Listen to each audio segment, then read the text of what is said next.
Hello प्यारे बच्चों, Lakshman class में आपका स्वागत है। हम लोग पढ़ रहे हैं कक्षा 10 की विज्ञान चैप्टर नंबर 2 चल रहा है और आज हम देखेंगे इन टेक्स्ट क्वेश्चन एनसीईआरटी बुक में। ये पेज नंबर 24 पे दिए हुए हैं। तो बेटा पहला क्वेश्चन देखते हैं कि पहला क्वेश्चन क्या दिया हुआ है। क्वेश्चन है पीतल एवं तांबे के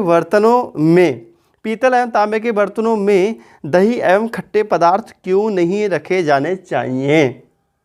ठीक है बेटा, पीतल या तांबे के बर्तनों में आपने देखा होगा घर में पीतल के लोटे वगैरह होते हैं, स्टाफ से बने हुए, देखे होंगे सब लोगों ने, गांव में रहते होंगे अधिकांश लोग। तो बेटा पीतल के लोटे इस टाइप से होते हैं। तो कहते हैं कि इस लोटे में आप दूध नहीं रखेंगे या दही नहीं रखेंगे। क्यों दूध या दही रखते हैं तो वो कैसे हो जाते हैं, दूध दही खराब हो जाते हैं। तो पीतल एवं तांबे के बर्तनों में दूध दही को नहीं रखना चाहिए। क्यों नहीं रखना चाहिए, क्वेश्चन है बेटा। पीतल एवं तांबे के बर्तनों में दही एवं खट्टे पदार्थों को नहीं रखा जाना चाहिए, क्यों। तो बेटा ऐसा हम बताएं, देखो यहाँ पे इसको हम दही भी लिख सकते हैं। ये दही इसमें नहीं रखना चाहिए, क्यों। तो मैं आपको बता दूं बेटा, जो दही होता है ना, दही में लैक्टिक एसिड पाया जाता है। क्या होता है बेटा, लैक्टिक एसिड होता है, लैक्टिक अम्ल पाया जाता है। और ये लैक्टिक अम्ल दही में क्या होता है बेटा, लैक्टिक अम्ल होता है। और लैक्टिक अम्ल इस कॉपर से या तांबे से क्रिया करके एक हानिकारक पदार्थ बनाता है, विषैला पदार्थ, जो कि हमारे शरीर के लिए भी हानिकारक होता है। ठीक है, सीधी भाषा में समझो कि दही में मौजूद लैक्टिक अम्ल कॉपर या तांबे से क्रिया करके, कॉपर या तांबे के बर्तन से क्रिया करके एक हानिकारक विषैला पदार्थ बनाता है, जो हमारे शरीर के लिए हानिकारक होता है। इसीलिए हमें दही को कॉपर के बर्तनों में या तांबे के बर्तनों में नहीं रखा जाना चाहिए। समझ में आया बेटा इसका आंसर। ठीक है, आंसर नोट करो, लिखो। पहले मैं क्वेश्चन पढ़ लेता हूँ फिर आंसर बोलूंगा। ठीक है, क्वेश्चन है पीतल एवं तांबे के बर्तनों में दही एवं खट्टे पदार्थ नहीं रखे जाने चाहिए, क्यों। आंसर लिखो बेटा। पीतल एवं तांबे के बर्तनों में दही एवं खट्टे पदार्थ इसलिए नहीं रखे जाने चाहिए क्योंकि दही में मौजूद लैक्टिक एसिड या लैक्टिक अम्ल, दही में मौजूद लैक्टिक अम्ल पीतल या तांबे के बर्तनों से अभिक्रिया करके एक हानिकारक विषैला पदार्थ बनाते हैं, जो हमारे शरीर के लिए भी हानिकारक होता है, जो हमारे शरीर के लिए भी हानिकारक होता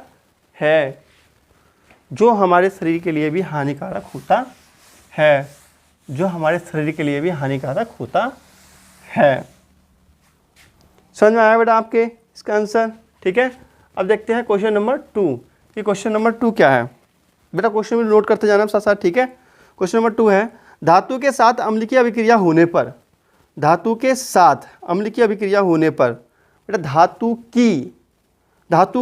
धातु कोई भी ले लो, मान लीजिए एफ ही ले लो बेटा। ठीक है, धातु के साथ अम्ल ले लो, कोई भी अम्ल क्रिया अभिक्रिया होने पर। ठीक है, धातु के साथ अम्ल की अभिक्रिया होने पर, क्वेश्चन समझा रहा हूँ मैं आपके लिए। ठीक है बेटा, धातु के साथ अम्ल की अभिक्रिया होने पर सामान्यतः कौन सी गैस निकलती है। तो बताओ बेटा कौन सी गैस निकलती है, हाइड्रोजन गैस निकलती है। सामान्यतः कौन सी गैस निकलती है, इसका आंसर क्या जाएगा, हाइड्रोजन गैस। क्योंकि धातु जो होता है ना, हाइड्रोजन विस्थापित करता है, तो क्या बन जाता है यहाँ पे FeSO4 बेटा, FeSO4 मैं साफ साफ देता हूँ बेटा, क्या बन जाएगा FeSO4 प्लस हाइड्रोजन गैस ही होगी विस्थापित। ये इसका आंसर हो गया। मतलब क्वेश्चन पढ़ लेते हैं फिर समझाते हैं। ठीक है, तो धातु के साथ अम्ल की अभिक्रिया होने पर कौन सी गैस निकलती है, एक उदाहरण से समझाइए। इस गैस की उपस्थिति जांच आप कैसे करेंगे। क्वेश्चन ये है बेटा, कोई धातु है अम्लों से क्रिया करता है, ठीक है, तो इसमें से कौन सी गैस निकलती है। तो इसका आंसर हो जाएगा कि कोई भी धातु जब अम्ल से क्रिया करती है तो हाइड्रोजन गैस निकलती है। फिर क्वेश्चन कह रहा है कि इस गैस की जांच आप कैसे करेंगे। तो बेटा कैसे जांच करेंगे, देखो बेटा कैसे जांच करेंगे, अभी लिखना नहीं, समझ लो पहले चीज़ों को। ठीक है, जांच कैसे करेंगे, जांच करने का तरीका देख लो। तो जांच करने के लिए बेटा क्या काम करेंगे, एक लेंगे हम परख नली, लेंगे। परख नली में सबसे पहले हम क्या भरेंगे बेटा, सल्फ्यूरिक एसिड भर देंगे, H2SO4 कोई भी हमने भर सकते हो, H2SO4 हमने भर दिया यहाँ पे। ठीक है, और फिर इसमें हम डालेंगे लोहे की कील डाल दो, कोई भी लोहे की कील डाल दो, लोहा डाल दो, कोई भी लोहे की कील डाल दो या लोहा डाल दो।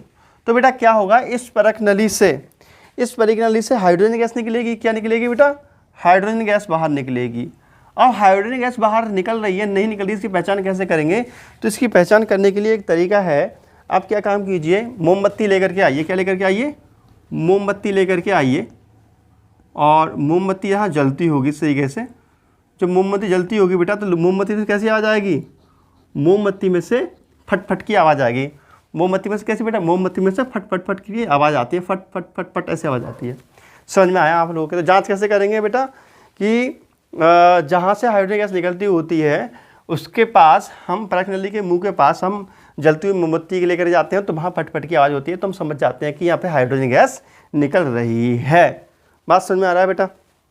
ठीक है, क्लियर हो गया? तो बेटा देखो क्वेश्चन ये है, धातु के साथ अम्ल की अभिक्रिया होने पर सामान्यतः कौन सी गैस निकलती है? तो इसका उत्तर लिखो बेटा, लिखो आंसर, लिखो। धातु के साथ अम्ल की अभिक्रिया होने पर सामान्यतः हाइड्रोजन गैस निकलती है। लिखो आंसर, धातु के साथ अम्ल की अभिक्रिया होने पर सामान्यतः हाइड्रोजन गैस निकलती है। ठीक है, अब हटे डालेंगे उदाहरण, हटे डालो उदाहरण। उदाहरण लिखो बेटा, लिखो। जब तनु अम्ल, ये बेटा क्या है? अम्ल है, ठीक है, तनु का मतलब पतला। जब तनु अम्ल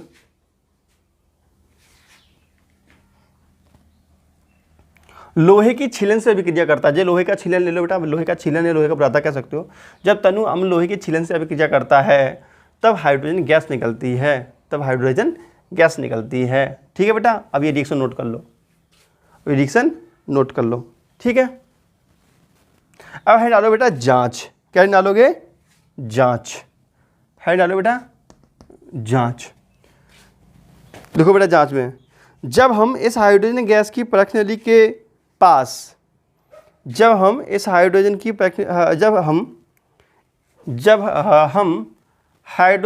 के परख नली के पास, ये हाइड्रोजन गैस निकल रही है बेटा, जब हम हाइड्रोजन गैस के परख नली के पास, ये हाइड्रोजन गैस निकल रही है ना इससे, जब हम हाइड्रोजन गैस के परख नली के पास जलती हुई मोमबत्ती को लेकर जाते हैं, जलती हुई मोमबत्ती को लेकर जाते हैं, तब फट फट की आवाज़ होती है, तब फट फट की आवाज़ होती है, जैसे तब फट फट की आवाज़ होती है। अर्थात ये मोमबत्ती फट फट की आवाज़ करके जलती है, अर्थात ये मोमबत्ती फट फट की आवाज़ करके जलती है। ठीक है बेटा, मुझे उम्मीद है कि आपको समझ में आ गया होगा। चाहो तो ये चित्र भी बना लेना परख नली वाला, तो अच्छा क्लियर हो जाएगा इससे। अब देखते हैं क्वेश्चन नंबर 3। 3 क्वेश्चन दिए बेटा इसके इंटैक्स पेज नंबर 24 पर। ठीक है, फिर नेक्स्ट वीडियो में हम नेक्स्ट इंटैक्स देखेंगे, पेज नंबर जो शायद 27 पे दिए होंगे, नेक्स्ट इंटैक्स। ठीक है, खैर हम तीसरे क्वेश्चन की बात करें। तीसरा क्वेश्चन क्या है? क्वेश्चन नंबर 3 देख लें बेटा, ध्यान समझेंगे। क्वेश्चन नंबर थोड़ा ट्रिपिकल समझने लायक है। कोई धातु यौगिक ए, क्या दिया बेटा? कोई धातु यौगिक ए। तो कोई धातु यौगिक ए अर्थात कोई दिया नहीं है, काल्पनिक बात है। कोई धातु यौगिक ए तनु हाइड्रोक्लोरिक अम्ल के साथ अभिक्रिया करता है तो बुदबुदाहट उत्पन्न होती है। कोई धातु बेटा ए है जो किस साथ अभिक्रिया करता है? कोई धातु यौगिक ए है जो तनु हाइड्रोक्लोरिक अम्ल के साथ क्रिया करता है। किसके साथ बेटा? HCl के साथ क्रिया करता है। तनु HCl के साथ क्रिया करता है, तब क्या प्राप्त होता है हमारे लिए बेटा? तब बुदबुदाहट उत्पन्न होती है। देखो जब भी बुदबुदाहट उत्पन्न होती है तो CO2 गैस निकलती है बेटा, CO2 गैस बुदबुदाहट के साथ निकलती है। आप देखते होंगे जैसे कि मान लीजिए चूना लेकर के आओ आप, ठीक है, चूने लेकर जाते हैं बाजार से, और वो हम पतीली में फूल लेकर रख देते हैं, किसी बर्तन में फूल लेकर रख देते हैं, तो चूने में से फट फट फट की आवाज़ आती है, तो वहाँ से CO2 गैस निकलती है, इसलिए बुदबुदाहट की आवाज़ आती है। आ रही बात समझ में? और भी उदाहरण हो सकते हैं, जैसे कि हम स्प्राइट वगैरह खरीद के लेके आते हैं ना, कोल्ड ड्रिंक वगैरह, उसकी ढक्कन खोलते हैं तो फट फट के बहुत तेज़ी से बूंद उसको निकलती है, गैस निकलती है, वो CO2 गैस होती है। मतलब CO2 गैस बेटा बुदबुदाहट के साथ निकलती है, ध्यान रखो, है ना। तो बेटा क्या होता है? बुदबुदाहट की आवाज़ आती है तो बुदबुदाहट उत्पन्न होती है, अर्थात CO2 गैस निकलती होगी।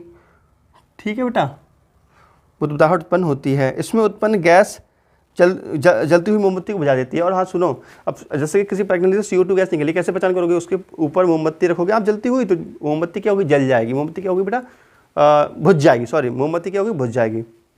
ठीक है। अगर बेटा देखो कोई भी प्रज्ञानली है, ये प्रज्ञानली है, ठीक है, आप इसके सामने मोमबत्ती लेकर के आए, तो अगर ये मोमबत्ती जो है बुझ जाती है, क्या हो जाती है बेटा? बुझ जाती है, तो समझ लेना इसके अंदर CO2 गैस भरी हुई है। ठीक है। और अगर मोमबत्ती बुदबुदाहट के साथ जलती है तो समझ लेना हाइड्रोजन गैस भरी हुई है। तो मोमबत्ती क्या है? बुझ जाती है, तो CO2 गैस भरी हुई है, अर्थात बात यह है CO2 गैस उत्पन्न हो रही है। यदि उत्पन्न यौगिकों में से एक कैल्शियम क्लोराइड है, बेटा ये क्या है? CaCl2 कैल्शियम क्लोराइड है, तो इस अभिक्रिया को संतुलित समीकरण दीजिए। तो इस अभिक्रिया के लिए बेटा क्या करना है? हमें संतुलित समीकरण दीजिए। ठीक है। तो सीधी बात यह है बेटा कि हमें CaCl2 दिया हुआ है, HCl दिया हुआ है, हमें संतुलित समीकरण लिखना है।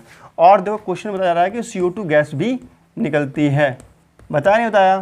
तो बेटा मतलब बात यह है, यहाँ पर क्या होना चाहिए? Ca होना चाहिए। ठीक है। और कार्बन भी होना चाहिए। कार्बन देखो है नहीं, CaCO3 होना चाहिए, अर्थात यहाँ पे तो क्या होना चाहिए? CaCO3 calcium carbonate.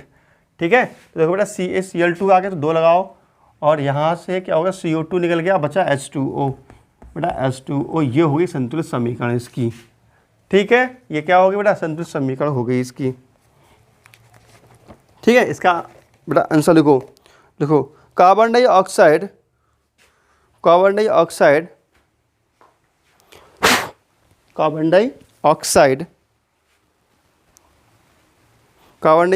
गैस में आग को बुझाने का गुण होता है। कार्बन डाइऑक्साइड गैस में आग को बुझाने का गुण होता है, इसलिए यह जलती हुई मोमबत्ती को बुझा देती है।